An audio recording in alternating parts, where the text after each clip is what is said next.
There are many, many things to look out for when dealing with an office action and a response to it from the USPTO for a trademark application. I want to share 25 of the top things. First, deadline. Very, very important. You got to know when the deadline is. It's generally going to be 3 months from the time the office action was issued. The rules that govern what you can and cannot do related to the office action response are in the Trademark Manual of Examining Procedure.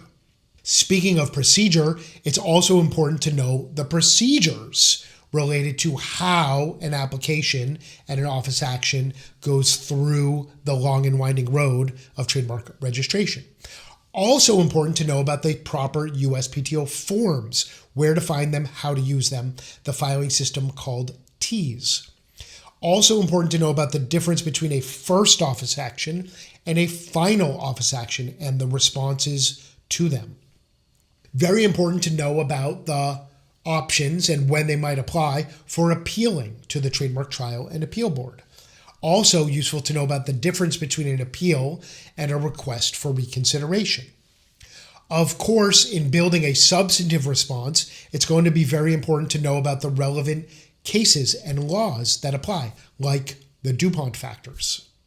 Important to know about what types of research and where to do research that might help you build a great response. Also, of course, valuable to know about how to use evidence to support your response and how to properly attach and make of record this evidence.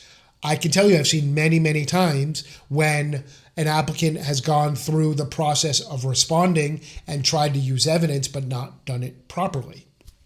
Speaking of evidence, there's a specific type of evidence called third-party evidence, and it's valuable to know about what that is and when it can be helpful, and of course valuable to know about how and where to find such third-party evidence and third-party registrations.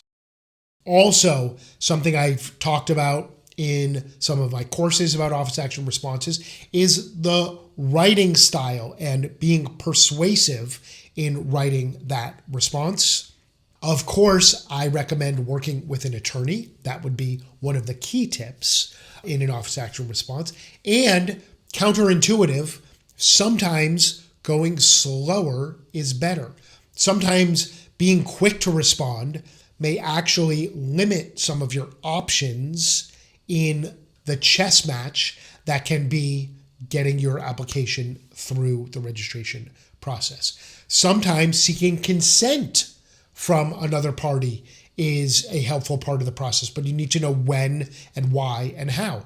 Sometimes petitioning to cancel a registration that's blocking an application can be helpful, but again, need to know how and when and why.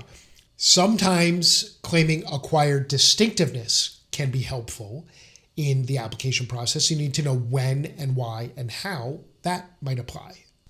Another tip is knowing when it might be useful to contact the USPTO examiner to discuss the issues and how and where to contact them. Knowing how to use the public records to your advantage to find other examples of comparable situations can be very, very helpful. Knowing how to use the public records to find the application or prosecution history for a cited registration can be very, very helpful, and knowing how to do that can be critical.